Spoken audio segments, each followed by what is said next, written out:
I never thought I'd be the person who'd search through someone else's belongings. I was raised better than that. But when my mother-in-law Patricia showed up at our doorstep with 7 suitcases and announced she was moving in just for a little while, something told me there was more to the story than she was letting on. 3 weeks later, when I finally broke down and opened that vintage Samsonite suitcase she kept locked in our guest room, I discovered exactly why she'd really come. And it changed everything. The look on Patricia's face when I confronted her with what I'd found, absolutely priceless. She thought she'd hidden her secrets so carefully. Instead, she'd handed me the key to understanding the past 15 years of family drama. Before we jump back in, tell us where you're tuning in from. And if this story touches you, make sure you're subscribed, because tomorrow, I've saved something extra special for you. I'll never forget that rainy Tuesday afternoon in April.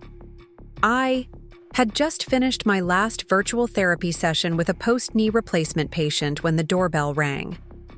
Not a polite single press, but an insistent rhythm that could only belong to one person. My mother-in-law, Patricia Wilson. I glanced at my watch. 2:17 p.m. Jamie wouldn't be home from work for hours, and Patricia never visited without calling first. Something was wrong. I quickly saved my patient notes and hurried to the front door, where the bell continued its demanding chorus.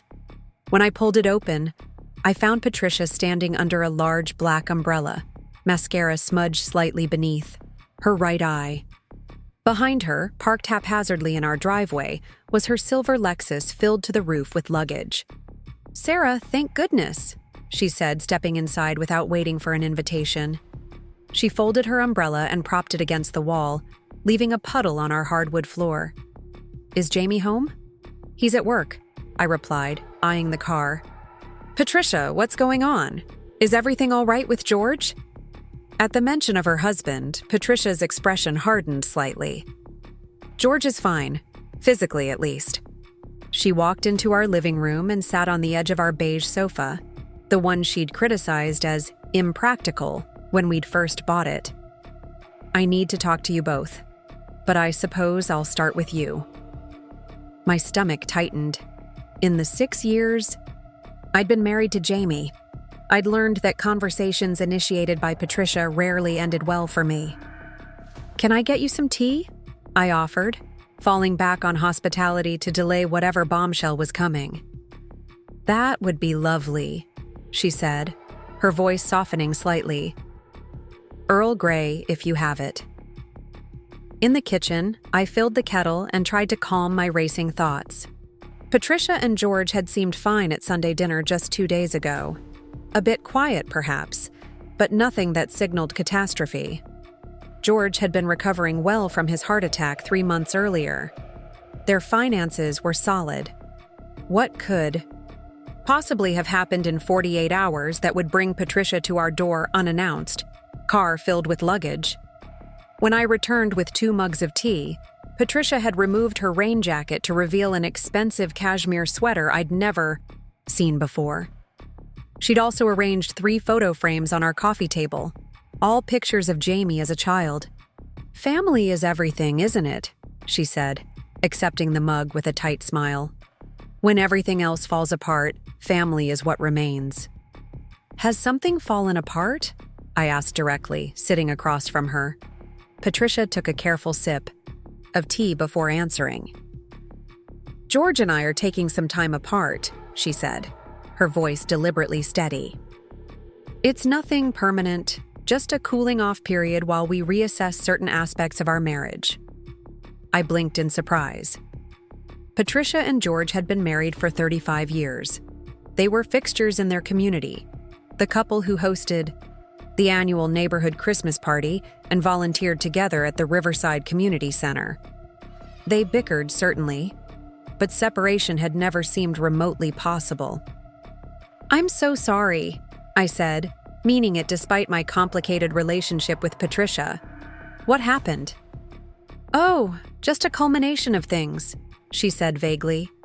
"The heart attack changed George. He's become quite unreasonable about certain matters. Anyway, She straightened her posture. "I'll need to stay with you and Jamie for a little while, just until George comes to his senses." It wasn't a question. It wasn't even a request. It was a statement of fact. "Stay with us?" I repeated, struggling to process this development. "For how long?" "Not long," Patricia assured me, though something in her expression suggested otherwise. "A few weeks, perhaps a month. I've brought just the essentials." She gestured toward the car full of luggage. "My sunroom." The first thought that flashed through my mind was that my peaceful sanctuary, the small converted space where I conducted my telehealth sessions and retreated with novels on Sunday afternoons, would be threatened. Our house wasn't tiny, but it wasn't designed for 3 adults either, especially when one of them was Patricia Wilson. "Have you talked to Vanessa?" I asked, referring to Jamie's sister who lived just 2 hours away in Washington. "Her house is much larger, and she has that finished basement apartment." Patricia waved dismissively. "Vanessa and Paul are in Europe for that business conference until next month. Besides," she added with pointed emphasis, "I thought staying with my son would be more appropriate during this difficult time." Translation: Patricia wanted Jamie's undivided attention and support against George, and she knew she'd get it more easily without Vanessa's interference. "Of course," I said, trying to sound sincere.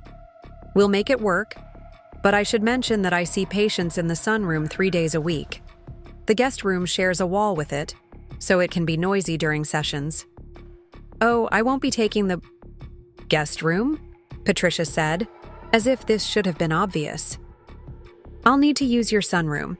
The guest room is far too small for anything beyond a night or two, and the sunroom has that lovely daybed that can be converted to a proper bed." My lovely daybed, in my sanctuary, the space I'd spent months designing to be the perfect blend of professional office and personal retreat, the one room in the house that was entirely mine. "The sunroom is my office," I said, struggling to keep my voice level. "I can't conduct therapy sessions with a bed in the background. It's unprofessional, and it violates privacy protocols." Patricia took another sip of tea.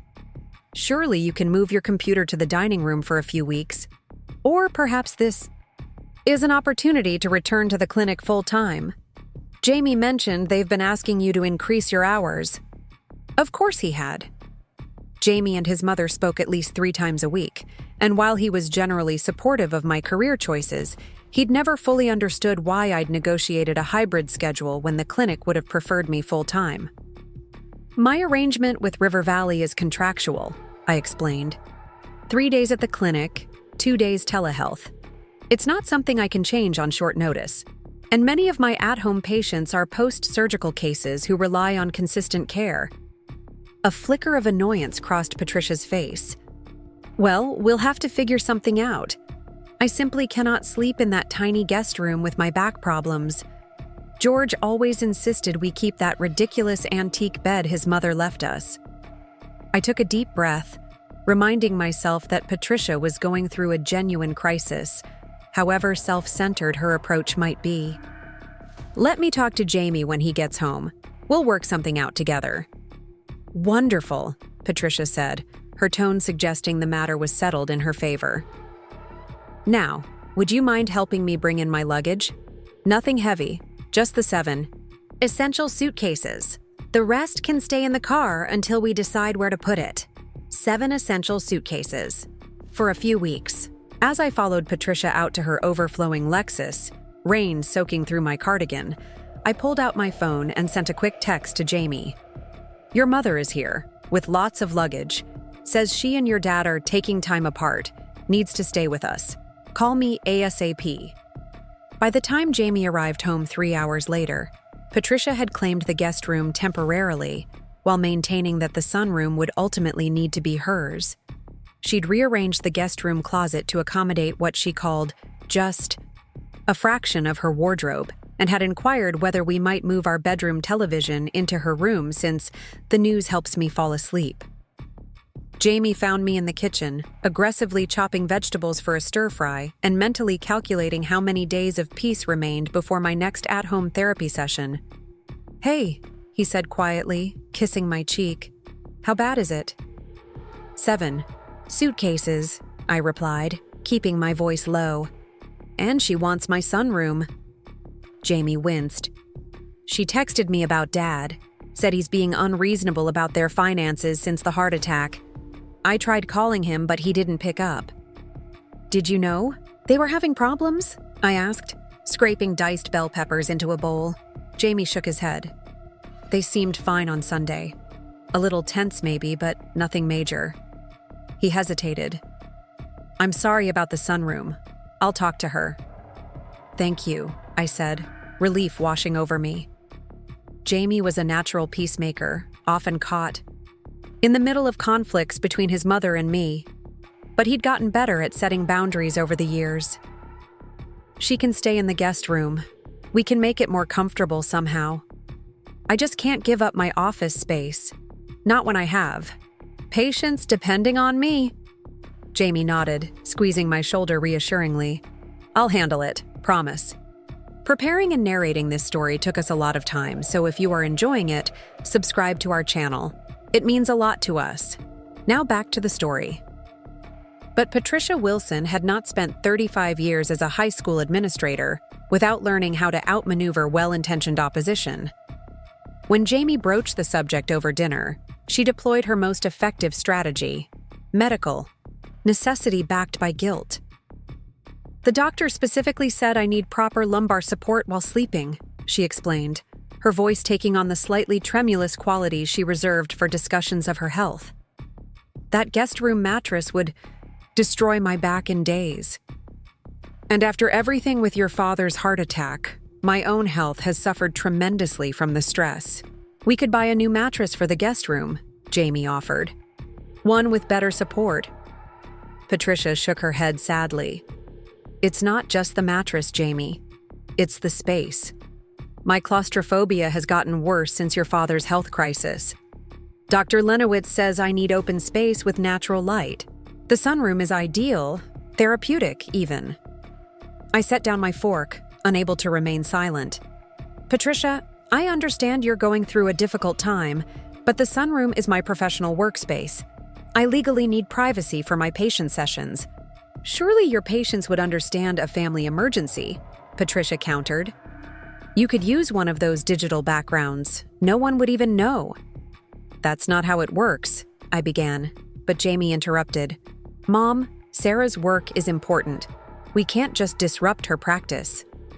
Patricia's expression hardened almost imperceptibly, before softening into disappointed acceptance. "Of course, I wouldn't want to burden anyone. Perhaps I should look into extended stay hotels, though my fixed income since retirement makes that challenging."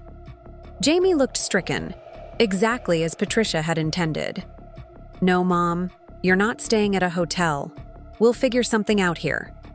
"Perhaps," Patricia suggested, brightening slightly, "we could share the sunroom? I could clear out during Sarah's appointment hours." The suggestion was reasonable on its surface, exactly why it was so dangerous. Once Patricia established any claim to my space, the boundaries would blur, then vanish entirely. "I have confidential patient files in there," I said, "and my equipment needs to remain set up consistently for proper assessments." Patricia dabbed at her lips with a napkin. "Well, I'm sure we'll think of something. Family finds a way, don't they?" That night, as Jamie and I got ready for bed, I could feel my anxiety mounting. "She's not going to give up on the sunroom," I said, applying moisturizer with more force than necessary. "You know how she is once she sets her mind on something." Jamie sighed, sitting heavily on the edge of our bed. "I know. But Dad really did kick her out, Sarah. I finally got hold of him after dinner. He said he needs space to reevaluate their relationship. He actually used the word controlling to describe Mom. This caught my attention. George had always been Patricia's steadfast defender, smoothing over her more difficult personality traits with gentle redirections. For him to directly criticize her was unprecedented. Did he say what happened? What changed? Jamie ran a hand through his hair. Just that his heart attack made him realize life is short, and he doesn't want to spend his remaining years walking on eggshells. He said he's tried talking to her about it for months, but she dismisses his concerns. The parallel to our current situation wasn't lost on either of us. So what do we do? I asked. I can't give up my workspace, Jamie. It's not just about convenience. It's my livelihood. I know, he said, pulling me down to sit beside him. And I won't let that happen. But we also can't turn Mom away when she's vulnerable. Maybe we could look at converting part of the basement temporarily? It's not ideal, but it has that small window. The basement with its low ceilings, occasional dampness, and spotty Wi-Fi. Where my therapy equipment would be inaccessible, my reference materials out of reach, and proper lighting impossible. That won't work for patient care, I said, trying not to sound as frustrated as I felt. But I could see if Rachel has any advice. She deals with family living arrangements all the time in her elder law practice. Jamie nodded, relieved to have at least a temporary plan. Good idea. And I'll talk to Mom again tomorrow, see if we can work out a more specific timeline for her stay. But as we turned out the lights, a nagging question kept me awake. What had really happened between Patricia and George? After 35 years of marriage, what could possibly have driven such a sudden, dramatic separation? Patricia's explanation about post-heart attack changes seemed incomplete at best, deliberately misleading at worst. Little did I know, the vintage Samsonite suitcase locked in our guest room closet held the answers. Answers that would reshape our understanding of the Wilson family forever. The next morning, I met Rachel at the Daily Grind, our favorite coffee shop near the River Valley Medical Center. I had a full day of in-clinic patients ahead, but I needed her advice before facing another evening with Patricia. She brought 7 suitcases, Rachel repeated, stirring honey into her chai latte. For a temporary stay? Sarah, that's not a cooling off period. That's a move. I know, I groaned, warming my hands around my mug. And she's absolutely determined to take over my sunroom office. Claims she can't possibly sleep in the guest room because of her back, her claustrophobia, her stress levels. Rachel's dark eyes narrowed. Classic Patricia manipulation. Create a medical necessity that trumps all other considerations. As both an elder law attorney and my closest friend since college, Rachel had heard plenty about Patricia's tactics over the years. Jamie's trying to support me, but you know how he gets when his mom plays the vulnerability card. What about her house? Rachel asked. Is she planning to sell it? Rent it? Is George staying there? I blinked, realizing I didn't know. She hasn't mentioned any plans for the house. She's acting like this separation is temporary, just until George comes to his senses. Rachel took a thoughtful sip of her latte. And what does George say? According to Jamie, he's standing firm about needing space, called Patricia controlling, which is apparently a first. Interesting, Rachel mused. When older couples separate after decades together, there's usually something specific that tipped the scales. An affair, financial secrets, some kind of betrayal. I considered this. Patricia mentioned something about George being unreasonable, about their finances since his heart attack. Rachel's posture straightened, her lawyer instincts activating. Financial disagreements are the #1 cause of divorce at any age. What kind of unreasonable? Spending too much? Too little? Moving money without consulting her? She didn't elaborate, and I didn't feel I could pry. Well, whatever it is, Rachel said, you need to protect your workspace. Once Patricia gets a foothold in your sunroom, you'll never reclaim it. Trust me, I've seen this exact scenario with clients, the temporary arrangement that somehow becomes permanent. So what do? I asked desperately. We can't just throw her out. Rachel considered for a moment. You need a formal agreement. House rules, in writing, signed by everyone. Timeline for her stay, financial contributions, respect for private spaces, especially your office. I nearly choked on my coffee. A contract? For family? Patricia would be deeply offended. Good, Rachel said firmly. If she's offended by reasonable boundaries that tells you something important about her intentions. She pulled out her tablet. Let's draft this properly. What are your non-negotiables? My sunroom remains my office exclusively, I said immediately. No negotiation on that. Absolutely, Rachel agreed, typing notes. What else? Defined length of stay, 1 month maximum, with the expectation she's actively working to reconcile with George or find her own place. Good. Concrete timeline with clear exit parameters. Financial contribution, I continued, gaining confidence. She's got her teacher's pension and their considerable savings. If she's staying with us, she should contribute to household expenses. Fair and reasonable, Rachel confirmed. What about day-to-day boundaries? I thought about Patricia's habits during previous, shorter visits. Privacy. No entering our bedroom, no rearranging furniture or decor without permission, no going through my patient files or therapy equipment. Rachel typed rapidly, suggesting additional clauses and refining my wording. By the time I had to leave for my first appointment, we had a comprehensive 2-page document that was firm but fair, protective without being punitive. This is good, Sarah, Rachel said, reviewing what we'd drafted. It establishes clear expectations while still being supportive of Patricia during a difficult transition. If she has a problem with these very reasonable terms, that's valuable information about her actual intentions. I felt lighter as I headed to the clinic, the draft agreement saved on my phone. Whether Patricia liked it or not, we would have. Clear boundaries. Now, I just needed to get Jamie on board with presenting a united front.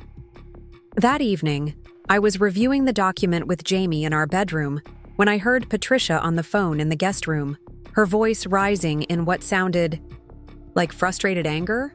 "You're being completely unreasonable, George," she hissed, just loudly enough for us to hear through the wall. "After 35 years, I deserve better than this. No, I will not discuss it over the phone." "Well, when will you be ready to talk sensibly?" "Fine, be that way." Jamie and I exchanged glances as we heard her slam her phone down. "She sounds upset," he said, concern etching his features. "She's manipulating the situation," I replied gently. "Notice how she's making sure we can hear her side of things?" Jamie frowned, wanting to believe the best of his mother, but unable to dismiss the pattern I'd identified. "You really think we need this formal agreement?" "Yes," I said firmly. "Rachel says it's the only way to ensure clear expectations. Without it, boundaries will blur and we'll end up frustrated and resentful." He nodded slowly. "You're right. And we present it together, united front." "United front," I agreed, leaning in to kiss him. As he returned to reviewing the agreement, I found myself wondering again what had really happened between Patricia and George. In 6 years of knowing them, I'd never seen any indication their marriage was in trouble. George had always seemed content to let Patricia take the lead in most matters. From social engagements to household decisions to family relationships. What could have possibly changed so dramatically? And why was Patricia so reluctant to offer details? Little did I know, I would find my answers far sooner than expected, in the most unexpected place imaginable. The next morning, while Patricia was out at her weekly hair appointment, I decided to straighten up the guest room a bit. She'd only been with us 2 days, but somehow her presence had expanded to fill every corner of the space. Clothes draped over chairs, toiletries crowding, the connected bathroom, 3 pairs of shoes blocking the walkway. As I hung up a cashmere sweater that had been tossed over the desk chair, I noticed something unusual. A vintage Samsonite suitcase, dark green with brass fittings, pushed far back in the closet. Unlike Patricia's other modern luggage displayed prominently around the room, this one seemed deliberately hidden, and it was secured with a small brass padlock. Something about its secretive placement sent a chill down my spine. I closed the closet door, trying to dismiss my curiosity as inappropriate. Whatever Patricia kept locked away was her business, not mine. But as I finished tidying and turned to leave, a notification pinged on my phone. It was from our joint credit card app. Large purchase at Wilson Jewelry, 4,182.53s. Wilson Jewelry was an upscale store in downtown Riverside, one we never shopped at due to its extravagant prices. Jamie hadn't mentioned any major purchase, and his anniversary gift to me was typically a weekend getaway, not jewelry. I called Jamie immediately.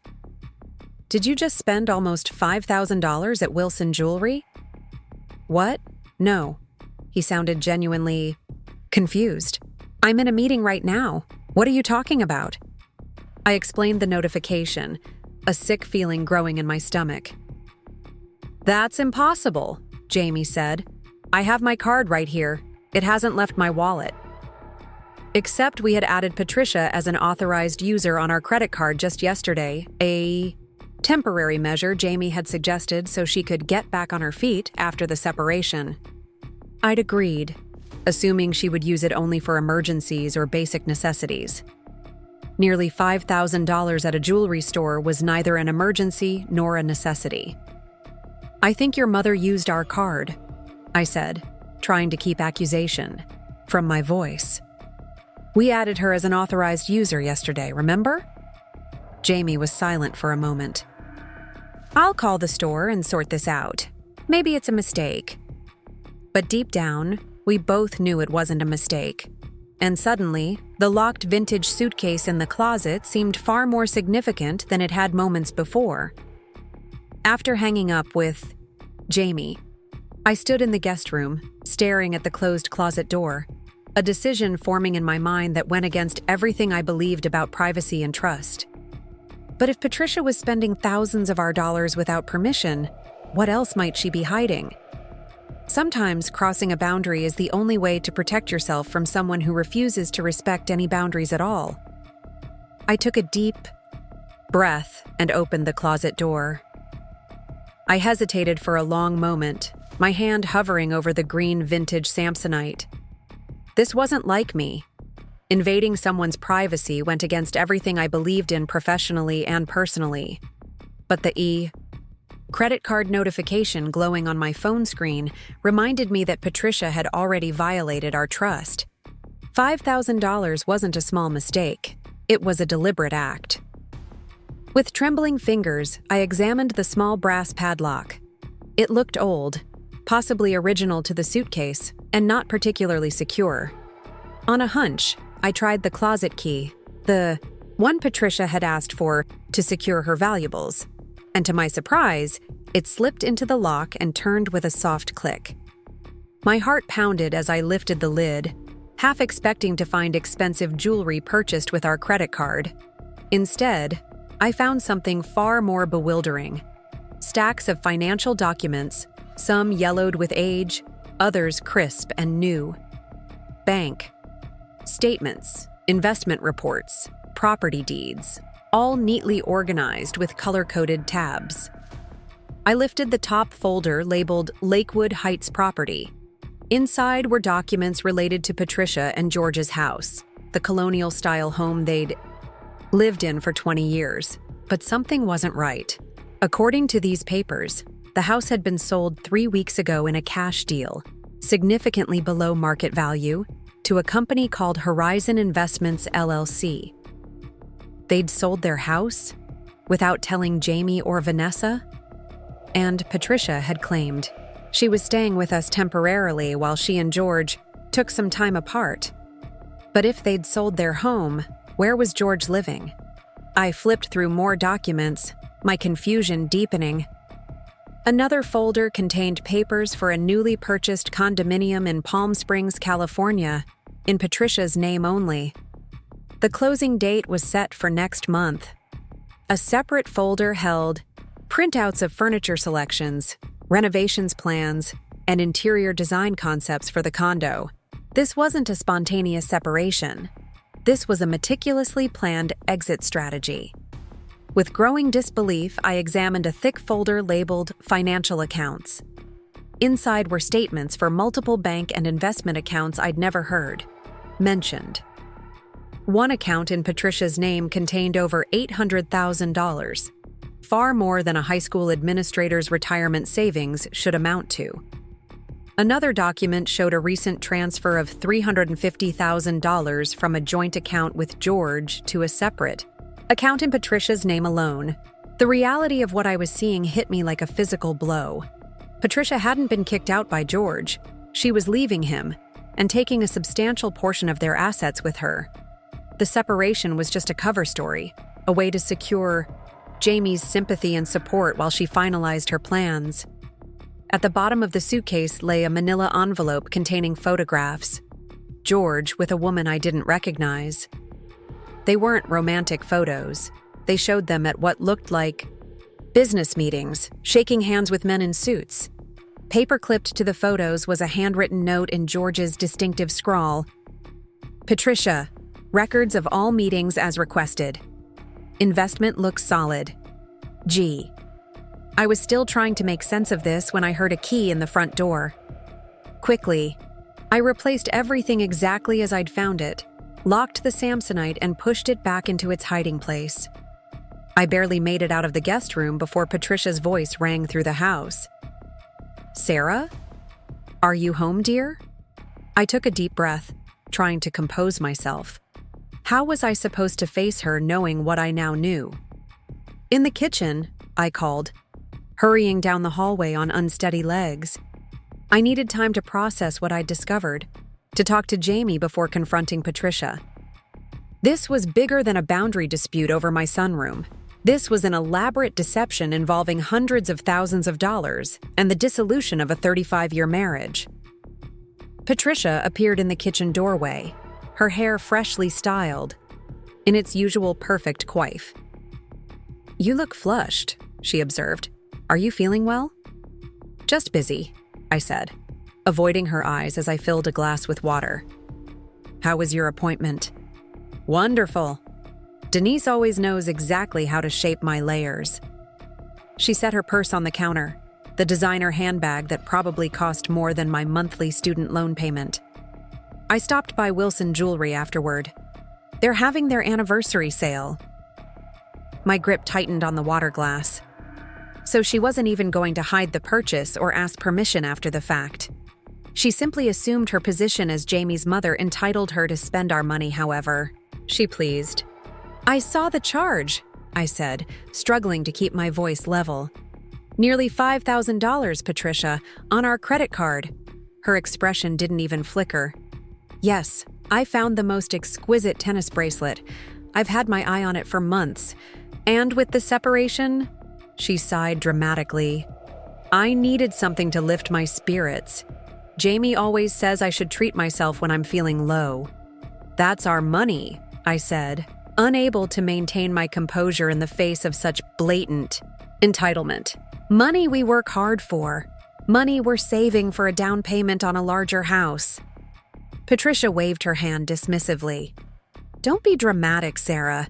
It's a temporary expense. I'll pay it back once things settle with George. Her tone suggested she was humoring me rather than acknowledging any wrongdoing. When will that be? I asked, seizing the opportunity to probe. You haven't mentioned any specific plans for reconciliation. A flicker of something, annoyance, calculation, crossed her face before she smoothed it into a practiced expression of wistful sadness. These things take time. George needs to realize what he's giving up by pushing me away. She sighed.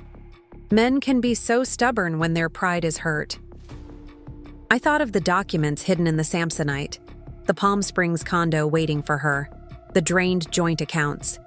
Every word out of her mouth was carefully crafted deception. Jamie called the jewelry store, I said, watching her closely. They're reversing the charge. This time, her composure cracked. He did what? Without even discussing it with me first? It's our credit card, Patricia. You were added as an authorized user for emergencies, not luxury purchases. Her eyes narrowed, the warm maternal persona vanishing entirely. I see.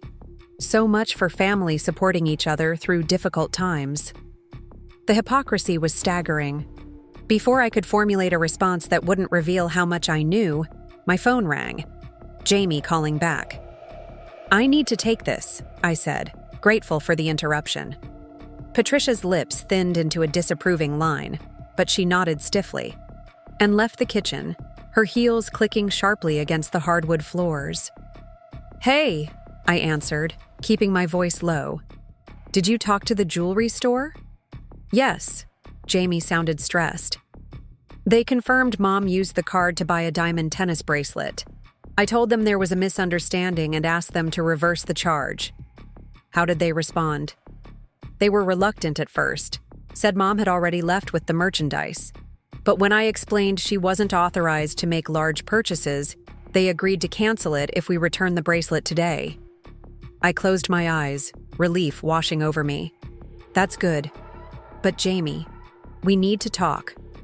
There's more going on with your mom than she's telling us. What do you mean? I can't explain over the phone. It's complicated and I'm not sure. I trailed off, hearing Patricia's footsteps approaching. Can you come home early? It's important. I'll try, he promised. Meeting ends at 3:00. I should be home by 4:00 if traffic isn't bad. Great, see you then. I hung up just as Patricia re-entered the kitchen, now wearing the diamond tennis bracelet prominently on her wrist. The stones caught the afternoon light, sending tiny rainbows dancing across the wall. I've been thinking about our living arrangement, she said, as if our previous conversation hadn't happened. Since I'll be staying longer than originally planned, we really do need to reconsider the sunroom situation. I stared at her, momentarily speechless. The audacity was breathtaking, wearing a bracelet purchased with our money that she now knew would have to be returned, while simultaneously pushing again for my workspace.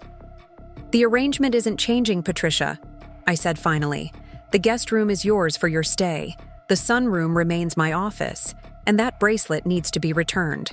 To the jewelry store today. Her smile remained fixed, but her eyes turned cold. We'll see what Jamie says when he gets home. My son has always understood the importance of family loyalty. The implied contrast was clear.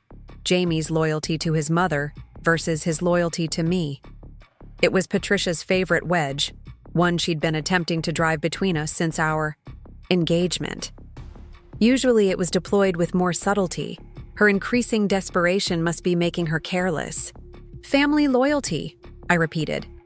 Is that what you believe in, Patricia? She tilted her head, studying me with newfound suspicion. What exactly are you implying? Nothing, I said, breaking eye contact before she could read too much in my expression. I just find it interesting that you invoke family loyalty while simultaneously disrespecting our financial boundaries. Patricia straightened, bristling at the direct confrontation. I've been nothing but a supportive mother-in-law to you, Sarah.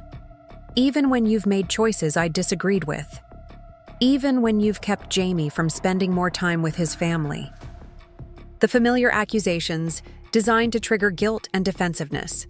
Normally, I would have engaged, trying to correct her distorted narrative of our relationship.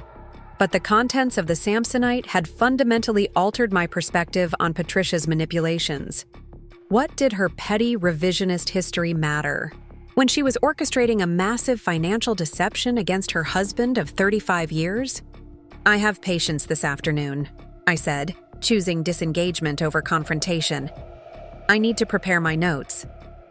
I retreated to my sunroom office, locking the door behind me, something I'd never done before Patricia's arrival.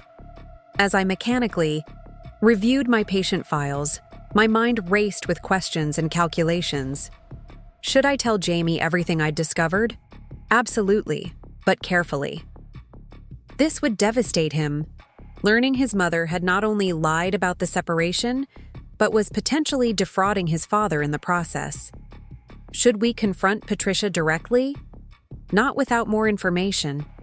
I needed to understand what was happening with George, whether he was aware of Patricia's actions, and how much of their shared assets she had already diverted. By the time Jamie arrived home at 4:15, looking tired and worried, I had formulated a plan. "Let's take a walk," I suggested, meeting him at the door before he could encounter his mother. "I need fresh air, and we need to talk privately." He nodded, noting my serious expression. "Mom's bracelet?" "That's just the tip of the iceberg," I said quietly. "Is she here?" "Taking a nap, supposedly, though I heard her on the phone when I came in to get my jacket." We walked in silence until we reached Pine Grove Park, a small neighborhood green space 2 blocks from our house. Once we were seated on a bench overlooking the duck pond, safely out of earshot of any neighbors, I took a deep breath and began. "Jamie, when I was straightening up the guest room this morning, I found something." I described the locked Samsonite and what had prompted me to open it, the unauthorized credit card charge that signaled a larger pattern of disrespect for boundaries. Jamie listened without interrupting, his expression growing increasingly troubled as I detailed the documents I'd found. When I reached the part about the secretly sold house and the Palm Springs condo, he shook his head in disbelief. "That can't be right," he said. "Mom and Dad would never sell the Lakewood house without telling us. They know how much it means to me and Vanessa. All our childhood memories are there." "I saw the documents, Jamie. The sale closed 3 weeks ago. Cash deal, below market value, to some investment company." He ran his hands through his hair, a gesture of distress I knew well. "And you're saying Mom's planning to move to Palm Springs? Alone? Without Dad?" "The condo is in her name only, and according to the bank statements I found, she's moved at least $350,000 from their joint accounts into private accounts. There could be more I didn't see." Jamie was silent for a long moment, processing this information. When he finally spoke, his voice was thick with emotion. "Why would she do this? After 35 years, why not just file for divorce if she wants out? Why the elaborate deception?" It was the right question, one I'd been pondering all afternoon. "I think it's about control," I said slowly. "A divorce would be public, messy. There would be financial disclosures, mandatory division of assets. This way, she takes what she wants and leaves George with whatever's left." "Dad's heart attack," Jamie murmured, the pieces clicking into place. 3 months ago, if he was focused on recovery, he might not have been monitoring their accounts closely. "Exactly," I said. "And it explains why George told you he needs space to reevaluate their relationship. Maybe he discovered what she was doing." Jamie stood abruptly and paced in front of the bench, agitation evident in every movement. "I need to call Dad. Right. Now." "Wait," I cautioned. "We don't know the full story yet. Those photos I found, George with some woman at what looked like business meetings. There could be complications we're not aware of." He sat back down, conflict evident in his expression. "So what do we do? Just let Mom continue staying with us, using our credit card, trying to take over your office, while she's potentially stealing from my father?" "No," I said firmly. "We set clear boundaries immediately. That's why I asked Rachel to help me draft that formal agreement we reviewed last night. But now, I think we need to add financial protections as well." Jamie nodded slowly. "The agreement." "Right." He seemed slightly dazed, struggling to reconcile this new reality with his understanding of his parents' relationship. "When do we present it to her?" "Tonight," I said decisively. "Before she can make any more charges or push any harder for my office space. But first, I think you should try calling your father again.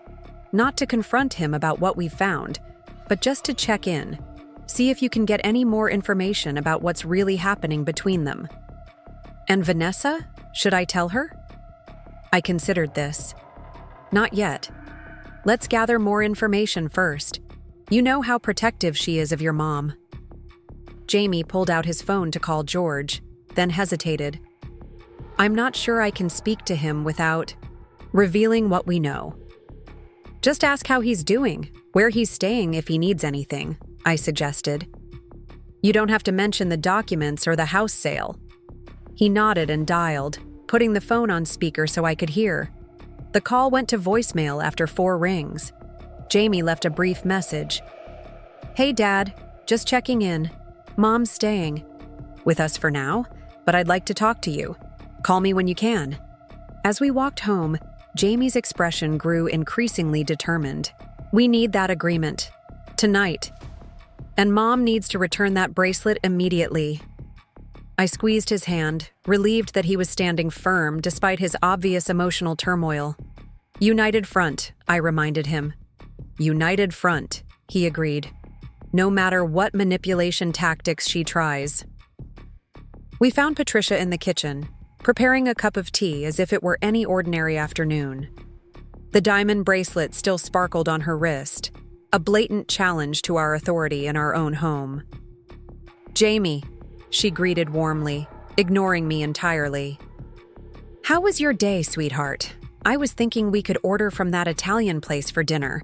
My treat." She emphasized the last 2 words while shooting me a pointed look. "Mom," Jamie said, his voice steady despite his inner conflict. "We need to talk about the credit card charge. Sarah and I spoke with the jewelry store. The purchase has been reversed, and you need to return the bracelet."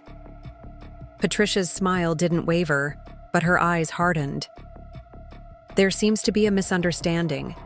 I explained to Sarah that it's a temporary expense. I'll reimburse you once things settle with your father." $5,000 isn't a small amount, Jamie said, "and you didn't ask permission before making the purchase." "Permission?" Patricia repeated, her tone sharp. "I'm your mother, Jamie, not a child asking for an allowance. It's our credit card," he maintained. "Our money. Our decision about how it's spent." Patricia turned away, busying herself with her tea preparation. "I see Sarah has been poisoning you against me. I should have expected as much." Jamie stiffened beside me. "This has nothing to do with Sarah. This is about respecting basic financial boundaries." "Boundaries," Patricia scoffed. "Such a cold, clinical term for family relationships. When you were growing up, did I set boundaries around how much I gave you? Did I limit my love and support based on what was convenient for me?" It was a masterful pivot, transforming a discussion about a specific transgression into an accusation of ingratitude and emotional coldness. I'd seen Patricia deploy this strategy countless times over the years, usually with devastating effectiveness. But this time, armed with knowledge of her broader deception, Jamie remained unmoved. "This isn't about love or support, Mom. It's about respect. You're staying in our home and we've welcomed you, but that doesn't give you the right to make major purchases with our money without consultation." Patricia's expression shifted from indignation to wounded vulnerability with practiced ease. "I'm going through the most difficult period of my life," she said, her voice trembling slightly. "Your father has abandoned me after 35 years of marriage. I've lost my home, my security, everything familiar. Is it really so terrible that I sought one small comfort?" I bit my tongue, resisting the urge to point out that according to the documents, she had orchestrated the sale of her home and was planning a new life in Palm Springs, with hundreds of thousands of dollars in diverted funds. Jamie hesitated, the lifetime habit of yielding to his mother's emotional appeals visibly warring with his newfound resolve. I squeezed his hand gently, a silent reminder of our agreement to present a united front. "The bracelet needs to be returned tomorrow," he said finally, "and we need to discuss the terms of your stay with us." He glanced at me. "Sarah?" I took that as my cue to retrieve the house rules agreement we'd drafted. When I returned from my office with the printed document, Patricia was still standing by the kitchen counter, tea forgotten, arms crossed defensively. "What is this?" she demanded as Jamie placed the document on the dining table. "A family living agreement," he explained, keeping his tone neutral. "Since it looks like you'll be staying with us for a while, we thought it would be helpful to establish clear expectations." Patricia didn't move toward the table. "Expectations? You mean rules? For your mother?" The wounded vulnerability had vanished, replaced by cold anger. "Guidelines for all of us," I corrected gently. "To ensure a harmonious household while you're here. May I see this agreement?" She finally approached the table, picking up the document with obvious distaste. As she scanned the first page, her expression darkened. "Financial contribution? Privacy restrictions? Timeline for departure? This isn't an agreement. It's an insult." "It's a standard arrangement for adult family members sharing a home," I explained, drawing on Rachel's professional expertise. "Nothing we're asking for is unreasonable." "I'm not some stranger renting a room," Patricia snapped. "I'm family. Your mother," she added, looking directly at Jamie. "Yes, you are," Jamie acknowledged. "Which is why we want to make this work, with clear communication and mutual respect." Patricia dropped the agreement back onto the table as if it were contaminated. "I can't believe you would treat me this way when I'm at my most vulnerable. After everything I've sacrificed for you." She was following her usual script, but something had changed in her delivery. There was an edge of desperation beneath the practiced, guilt-inducing lines, a recognition that her usual tactics weren't working as effectively as they had in the past. "Take some time to review it," Jamie suggested. "We can discuss specific points you have concerns about." "I don't need time," Patricia said coldly. "I need a son who remembers his loyalty and obligation to the woman who raised him, who sacrificed everything for his happiness." "Mom," Jamie's voice softened. "This isn't about loyalty or obligation. It's about creating a sustainable living arrangement that respects everyone's needs, including yours." "My needs?" she repeated incredulously. "If you cared about my needs, you wouldn't be siding with her," she jabbed a finger in my direction, "over your own mother.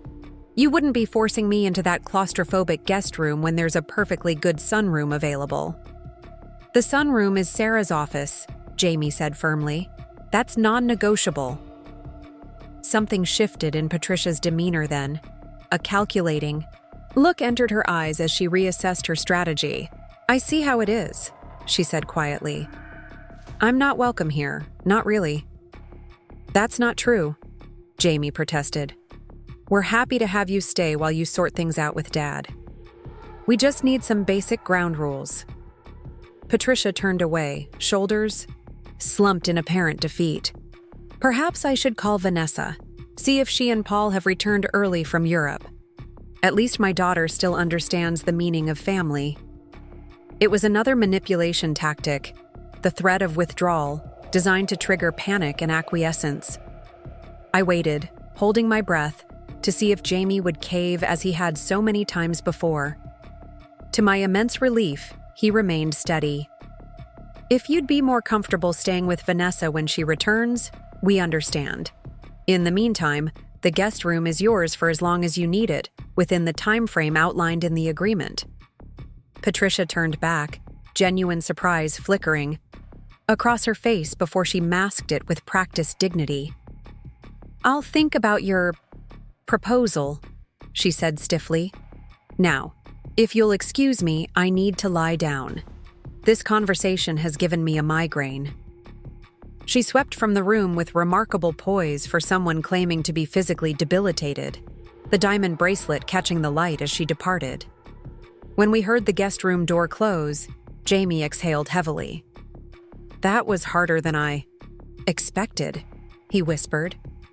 "You did great," I assured him, squeezing his hand, holding firm without being cruel, compassionate but clear. He nodded, though conflict still clouded his expression. "I still can't believe what you found in that suitcase. It's so unlike the mother I thought I knew." "People surprise us," I said gently. especially when money and control are involved. Jamie was quiet for a moment, processing. "What happens next?" he finally asked. "If she refuses to sign the agreement? If she keeps pushing for your office? Then we help her find alternative arrangements," I said, hoping I sounded more confident than I felt. "But one way or another, we maintain our boundaries." Little did I know, Patricia was already formulating her countermove, one that would make our carefully drafted agreement seem trivial in comparison to the family crisis about to unfold. The next morning, I woke to the sound of hushed, intense conversation coming from the kitchen. Jamie's side of the bed was empty, the sheets cold. I glanced at the clock, 6:17 a.m., much earlier than Patricia typically emerged from her room. Something was wrong. I pulled on my robe and padded down the hallway, pausing when I heard Vanessa's distinctive voice. Jamie's sister was supposed to be in Europe until next month. Her unexpected presence in our kitchen at dawn couldn't possibly be good news. "You need to see these papers for yourself," Vanessa was saying, her tone urgent. "This isn't just Mom being dramatic. Dad's actions have been bizarre and concerning for months. But selling the house without telling us?" Jamie sounded incredulous. "That doesn't make any sense." "None of it makes sense," Vanessa agreed. "That's why I flew back early. Paul's still handling the conference, but when Mom called me crying about Dad's erratic behavior and these secret meetings, I stepped into the kitchen doorway, making my presence known. Vanessa sat at our table, impeccably dressed despite the early hour, a portfolio of documents spread before her. Jamie stood by the coffee maker, still in his sleep clothes, looking overwhelmed. Patricia was nowhere to be seen. "Sarah," Vanessa acknowledged me with minimal warmth. Though we'd maintained a cordial relationship over the years, Vanessa had always kept me at arm's length, treating me more as an interloper than family. "I hope we didn't wake you." "Is everything okay?" I asked, directing the question to Jamie. He ran a hand through his disheveled hair. "Vanessa flew in last night. There are complications with the situation between Mom and Dad." "I just arrived a few hours ago," Vanessa explained, shuffling the papers on the table. "Mom called me in distress several days ago. I tried reaching Dad, but he wouldn't answer my calls. So I came home to sort this out personally." I moved to the coffee maker, pouring myself a cup while I processed this development. Vanessa's arrival significantly altered the dynamics of our household situation. Unlike Jamie, who at least attempted to see multiple perspectives, Vanessa had always been unwaveringly loyal to Patricia. If Patricia had called her home from Europe, it was almost certainly to strengthen her position against our boundary-setting efforts. "What kind of complications?" I asked, joining them at the table. Vanessa hesitated, exchanging a glance with Jamie that clearly communicated her reluctance to share information freely with me. "It's okay, Vanessa," Jamie said. "Sarah and I are partners. Whatever you've discovered affects both of us, especially while Mom is staying in our home." Vanessa's lips tightened, but she gave a curt nod. "Fine. The situation is more serious than we realized. Dad's been making alarming financial decisions since his heart attack. Beyond selling the house without discussion, he's been moving money into questionable investments, meeting with strangers about business opportunities, and withdrawing large sums of cash without explanation." I kept my expression neutral despite the surreal feeling washing over me. This was the exact opposite of what I'd discovered in the Samsonite, a complete reversal of who was deceiving whom. "How do you know all this?" I asked carefully. Vanessa tapped the documents before her. "Mom has been keeping records, bank statements, showing unusual withdrawals, property documents, photos of Dad with these mystery business associates. She's been trying to protect their retirement savings, but Dad's become paranoid, accusing her of controlling him when she's only looking out for their future." Jamie looked troubled. "But why wouldn't Mom just tell us this from the beginning? Why the story about Dad kicking her out over her controlling behavior? Pride, Vanessa said promptly. You know how Mom is. She didn't want to worry us or make Dad look bad. She only called me when things became unbearable. She lowered her voice. The doctors warned that personality changes can happen after cardiac events. Some patients become impulsive, make irrational decisions, even develop paranoid thinking. The narrative Vanessa presented was coherent, detailed, and utterly contradicted by the contents of the locked Samsonite. Either Patricia was orchestrating an elaborate scheme to gaslight her entire family, or the documents I'd found told only half the story. Where is your mom now? I asked. Still sleeping, Vanessa replied. The stress has been overwhelming for her. I'm going to take her to breakfast. Later, give her a chance to talk without feeling monitored. The implication that Jamie and I had been monitoring Patricia rather than simply establishing reasonable boundaries was clear, but I let it pass. Has anyone actually spoken directly with George since this all began? I asked. Not just brief, phone calls, but a real conversation about what's happening. Vanessa and Jamie exchanged another look. Dad's been evasive, Jamie admitted. Short calls, vague answers. He won't return my calls at all, Vanessa added, which is completely out of character. Dad and I have always been close. So no one has actually heard his side of the story, I pointed out. Vanessa's expression hardened. Are you suggesting Mom is lying about all of this? These documents speak for themselves. I chose my words carefully. I'm suggesting that in any complex family situation, hearing directly from all involved parties is important, especially when there seem to be contradictory narratives. There's nothing contradictory about bank statements and property records, Vanessa countered. Dad's behavior has become erratic, possibly as a result of his cardiac event. Mom is trying to protect their finances while giving him space to recover his equilibrium. Before I could respond, my phone chimed with a calendar reminder. I have a telehealth session in my office in 30 minutes, I said, grateful for the interruption. We should continue this conversation later. Actually, Vanessa said, gathering her documents into a neat stack, I was hoping to speak with Jamie privately about next steps, family matters. The deliberate exclusion stung, but I refused to show it. Of course, I need to prepare anyway. As I left the kitchen, I heard Vanessa's voice drop to a conspiratorial whisper. Jamie, I'm worried about Mom staying here. Sarah clearly doesn't understand the gravity of the situation.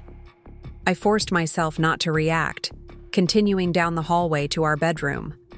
Once there, I closed the door and leaned against it, trying to make sense of these contradictory versions of reality. The documents I'd found showed Patricia secretly selling their house and diverting funds to finance her new life in Palm Springs. The documents Vanessa had brought painted George as the villain, making questionable investments and withdrawals, becoming paranoid and difficult. Both narratives couldn't be true. Or could they? What if both Patricia and George were taking advantage of their separation, each trying to secure their financial future at the expense of the other? I needed more information before I could determine what was really happening. But one thing was clear. Patricia had significantly escalated the situation by involving Vanessa. The boundary issues that had seemed so important yesterday, the sunroom office, the credit card charges, the house rules agreement, now seemed trivial compared to the larger family drama unfolding. My telehealth session with Mrs. Garrison, a hip replacement patient making excellent progress, provided 90 minutes of blessed normalcy. I focused entirely on her recovery, pushing aside the Wilson family complications until my professional responsibilities were fulfilled. When I emerged from my office, the house was quiet. A note on the kitchen counter informed me that Jamie had gone with Vanessa and Patricia to meet with Rachel, not in her capacity as my friend, but as an elder law attorney specializing in cases of financial exploitation. The implicit message was clear. Patricia was positioning herself as a victim of exploitation by George, and she'd managed to convince both her children to support this narrative. Given Rachel's professional ethics, I knew she would maintain client confidentiality even with me. I wouldn't be able to share what I'd found in the Samsonite without compromising Jamie's trust. I was contemplating my next move when the doorbell rang. Through the peephole, I saw an elderly man in a cardigan sweater leaning slightly on a walking cane. George Wilson. "Sarah," he greeted me warmly when I opened the door. Despite the recent heart attack and ongoing family crisis, he looked remarkably well, clear-eyed and steady. "I hope I'm not intruding. I tried calling Jamie, but it went straight to voicemail." "He's out with Vanessa and Patricia," I explained, stepping back to invite him in. "Meeting with an attorney, actually." George's expression tightened, but he nodded as if this confirmed something he'd suspected. "Patricia works quickly. May I come in? I think it's time we had an honest conversation about what's really happening." I led him to the living room, offering tea, which he politely declined. Up close, I could see signs of strain around his eyes and mouth, but his demeanor remained composed. "I understand Patricia has been staying with you," he began once we were, seated. "She told you I asked her to leave after our argument?" "Something like that," I confirmed cautiously. "She said you needed space, that you'd become unreasonable about finances since your heart attack." George smiled sadly. "A convenient narrative. Did she mention she sold our house 3 weeks ago? Without my knowledge or consent?" "So it was. True." "How is that possible? Wouldn't you both need to sign the closing documents?" "Indeed we would," George agreed. "Unless one party had a power of attorney allowing them to act on behalf of the other." He removed a folded document from his jacket pocket and handed it to me. "I signed this 5 years ago when we updated our estate plans. It was meant for emergencies, if I became incapacitated and couldn't manage our affairs. Patricia used it to sell our home to a company owned by her brother's son while I was at a cardiac rehabilitation retreat." I examined the power of attorney document, noting the broad authority it granted Patricia to manage all aspects of George's financial affairs. "I'm so sorry," I said, genuinely appalled. "But why wouldn't she just file for divorce if she wanted to leave?" "A divorce would require full financial disclosure and equitable division of assets," George explained, echoing my earlier speculation to Jamie. This way, she hoped to secure the lion's share before I even realized what was happening. "But Vanessa just arrived with documents showing you've been making unusual withdrawals and investments," I countered. "Meeting with strangers about business opportunities." George's eyebrows rose in surprise. Then he chuckled without humor. "Ah, she's playing both sides brilliantly. Those meetings were with my financial advisor and attorney after I discovered what Patricia had done. The unusual withdrawals were me attempting to safeguard what remained of our retirement funds before Patricia could empty the accounts entirely." His explanation aligned with the photographs I'd seen in the Samsonite, now recontextualized from a different perspective. "You've been trying to protect yourself," I said, the pieces falling into place. "Precisely," George confirmed. "Once I discovered the house sale, purely by accident when a neighbor called to ask about the moving truck in our driveway, I began investigating our other accounts. Patricia had already transferred substantial sums to accounts in her name, only. I've been trying to secure what's left while building a case for fraud." "Does Jamie know any of this?" I asked, though I already suspected the answer. George shook his head. "Patricia has always been skilled at controlling the narrative with our children. Especially Vanessa, who tends to see Patricia as beyond reproach. I've tried calling them both, but Patricia has poisoned the well, suggesting my cognitive abilities have been compromised by the heart attack. That's why you came here today," I realized, "to tell your side directly." "Yes, though I'd hoped to speak with Jamie." George looked at me intently. "Sarah, I know you and I have never been particularly close, but I've always respected your clear-headedness. You're less susceptible to Patricia's emotional manipulations than my children are. That's why I'm asking for your help." "My help? How?" "I need you to convince Jamie to hear me out. Not over the phone, but in person, face to face. Patricia won't be able to interrupt or reframe my words, and I need access to that vintage Samsonite suitcase she keeps locked. It contains evidence of what she's been doing, documents I need for the legal proceedings I'm preparing." I hesitated, uncertain how much to reveal about what I already knew. "What's your end goal here, George? To punish Patricia? To get a better divorce settlement?" "Neither," he said firmly.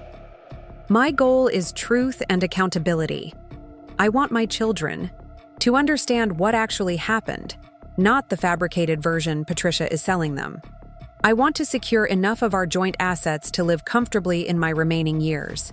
And yes, I want Patricia to face consequences for her actions, not out of vengeance, but because what she's done is wrong and illegal." His sincerity seemed genuine, but I remained cautious. "If what you're saying is true, and I'm inclined to believe you, then the situation is incredibly complicated. Jamie and Vanessa are being manipulated by someone they love and trust implicitly. Convincing them of the truth won't be easy." "I know," George acknowledged, "but it's necessary, not just for me, but for them too. Living with comforting lies might be easier in the short term, but eventually, the truth surfaces. I'd rather they heard it from me than discover it when Patricia's deception inevitably unravels." I considered my options. Jamie would be devastated either way. Learning his mother had methodically deceived and defrauded his father, or believing his father had become cognitively impaired and financially irresponsible. The difference was that one scenario was apparently true, the other a fabrication designed to cover financial crimes. "I'll help you," I decided, "but we need to approach this carefully. Jamie and Vanessa both adore Patricia. If we present your accusations too forcefully, they'll become defensive and shut down." George nodded, relief evident in his expression. "I trust your judgment on this. You know Jamie better than anyone. How should we proceed?" Before I could answer, my phone buzzed with a text from Jamie. "Meeting running long. Vanessa insists we all have dinner together tonight to discuss Mom's situation. We'll be home around 6. Another text followed immediately. "Rachel says we need to consider guardianship proceedings for Dad. Concerned about his mental capacity. We'll explain later." My stomach dropped. Guardianship proceedings would give Patricia, or Jamie and Vanessa, legal control over all aspects of George's life. His finances, his health care, his living arrangements. Based on what George had just shared, this was exactly what Patricia had been orchestrating all along. "They're discussing guardianship proceedings for you," I told George, watching his reaction carefully. "They're concerned about your mental capacity." Instead of shock or outrage, George simply looked resigned. Patricia is nothing if not thorough. I suspected she might take this approach when her initial narrative gained traction with the children. "We need evidence," I said decisively. "Not just your word against hers, but concrete proof of her actions and your cognitive competence." "The Samsonite contains most of what we need," George said. "Bank records, property documents, her plans for the Palm Springs condominium, but Patricia keeps it locked and hidden." "I've seen inside it," I admitted. "Yesterday, after she made an unauthorized purchase with our credit card, I was concerned enough to check what else she might be hiding." George's eyebrows rose in surprise, then appreciation. "Well done. Then you know I'm telling you the truth." "I believe I do," I agreed. "But Jamie and Vanessa will need to see the evidence for themselves, and will need a medical evaluation confirming your cognitive abilities are intact. Something recent and thorough enough to counter any claims Patricia has made." George patted his jacket pocket. "Already completed last week. My cardiologist referred me to a neuropsychologist who conducted a comprehensive evaluation. The report states unequivocally that my cognitive function is normal for my age and uncompromised by the cardiac event. I was impressed by his foresight. Good. That's very good. Now we need to secure the Samsonite before Patricia realizes you're here and removes or destroys its contents. How? She keeps it locked. I found the key yesterday, I explained. It's the same as our guest room closet key, which she asked for specifically. The question is how to access it while she's out without arousing suspicion if she notices it's been moved. We both fell silent, considering the logistics of this covert operation. It felt surreal to be plotting what amounted to evidence collection against my mother-in-law, but the stakes were too high for hesitation. We don't need to take the whole suitcase, I realized. Just photograph the key documents proving what she's done. That way, even if she destroys the originals, we'll have copies. George nodded approvingly. Smart thinking. Do you have access to the guest room now, while she's out? Yes, but they'll be back by 6 for dinner. That gives us just over 2 hours. More than enough time, George said with determination. Let's proceed. We moved quickly but methodically. While George waited in the living room, I retrieved the guest room closet key from the kitchen drawer where Patricia had returned it after securing her valuables. The guest room was immaculate. Patricia had always been fastidious, making it easy to ensure everything would be left exactly as we found it. The vintage Samsonite sat at the back of the closet, exactly where I'd seen it before. The small brass lock opened easily with the closet key, revealing the neatly organized folders of financial documents. I photographed everything methodically. The property sale documents showing Patricia's use of the power of attorney, the bank transfers to her private accounts, the Palm Springs condominium purchase agreement, and perhaps most damning, a handwritten timeline titled Exit Strategy, detailing her plans from heart attack, opportunity to implement through guardianship filing if necessary, to permanent relocation, Palm Springs. George reviewed each document as I photographed it, occasionally pointing out particularly significant items. This transfer, he noted, indicating a bank statement showing $189,000 moved to an offshore account. This happened the day I was admitted to the hospital for the heart attack, while the doctors were still stabilizing me. The cold calculation revealed in that timing made my skin crawl. Patricia hadn't just taken advantage of a situation. She'd been waiting for an opportunity, perhaps for years. When we finished documenting the contents, I carefully replaced everything exactly as I'd found it, locked the Samsonite, and returned it to its hiding place at the back of the closet. I double-checked that nothing in the room appeared disturbed. Then we retreated to the living room to formulate our next steps. Jamie and Vanessa need to see these photos, I said. But the timing and approach are crucial. If Patricia is present, when they first review this evidence, she'll immediately go on the offensive, claiming the documents are fake or misinterpreted. George nodded thoughtfully. We need to separate her from the children long enough for them to review everything, carefully. Create an opportunity for questions and processing without her immediate interference. The dinner tonight, I suggested. That might actually work in our favor. Everyone will be together, but in a public setting where Patricia will need to maintain appearances. She's always been conscious of public propriety, George agreed. Even at her most manipulative, she avoids scenes in public. We spent the next hour crafting a careful strategy. George would arrive at the restaurant separately, timing his entrance for maximum impact but minimum disruption. I would ensure Jamie and Vanessa had seen the key evidence before dinner, giving them time to process the initial shock privately. George would bring his neuropsychological evaluation and additional financial records documenting Patricia's systematic depletion of their shared resources. At 5:15, I heard cars in the driveway, Jamie and the others returning earlier than expected.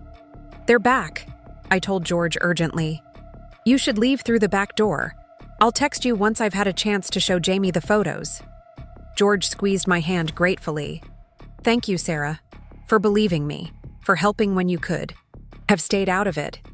This is family, I said simply. And the truth matters. As George slipped out through the back door, I quickly sent the photographic evidence to a password-protected folder on my phone. I had just settled on the couch with a book, feigning casual normalcy, when the front door opened. Jamie entered, first looking exhausted. Vanessa followed, her arm linked supportively with Patricia's, whose expression was a masterpiece of brave suffering. "Sarah," Jamie greeted me with visible relief. "How was your day?" Before I could answer, Patricia spoke, her voice quavering with carefully modulated distress. The meeting with the attorney was difficult. So much painful reality to face. Vanessa patted her mother's hand. "You were incredibly strong, Mom. Rachel said your documentation was impressively thorough." I caught Jamie's eye, silently communicating that we needed to talk privately. He gave an almost imperceptible nod. "I'll make some tea," I offered, standing. "Jamie, could you help me in the kitchen?" Once in the kitchen, I kept my voice low. "Something important has happened. I need to show you something before dinner, privately." Jamie looked wary. "What is it?" "Vanessa's already upset that you weren't at the meeting with Rachel." "This is more important than Vanessa's feelings about me," I insisted. "It's about your father. He was here today." Jamie's expression shifted from weariness to shock. "Dad was here?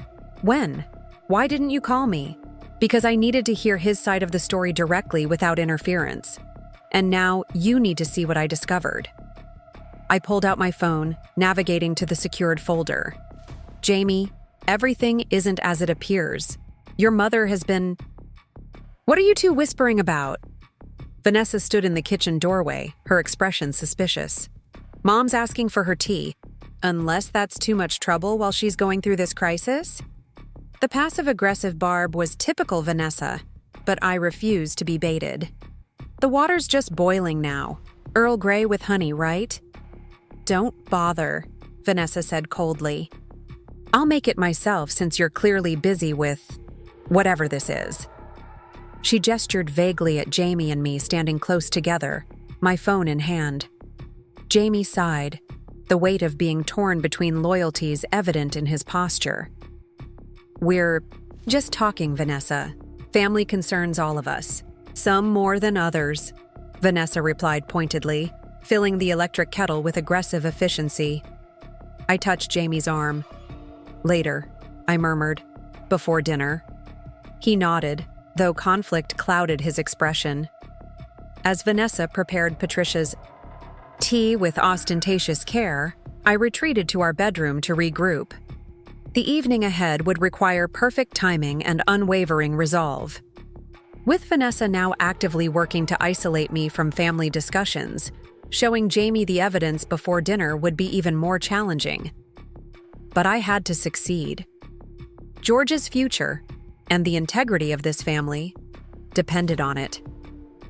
Getting Jamie alone proved more difficult than I anticipated. Vanessa seemed determined to keep us separated, constantly finding reasons to need his input or assistance. Patricia had retreated to the guest room, claiming she needed to rest before dinner, but I suspected she was strategizing her next move. The family dinner at Riverside Bistro loomed just an hour away, and I still hadn't shown Jamie the damning evidence from the Samsonite. "I need to shower before dinner," I announced finally, giving Jamie a meaningful look. "Jamie, could you help me find that black sweater you put away last week? I can't remember which drawer."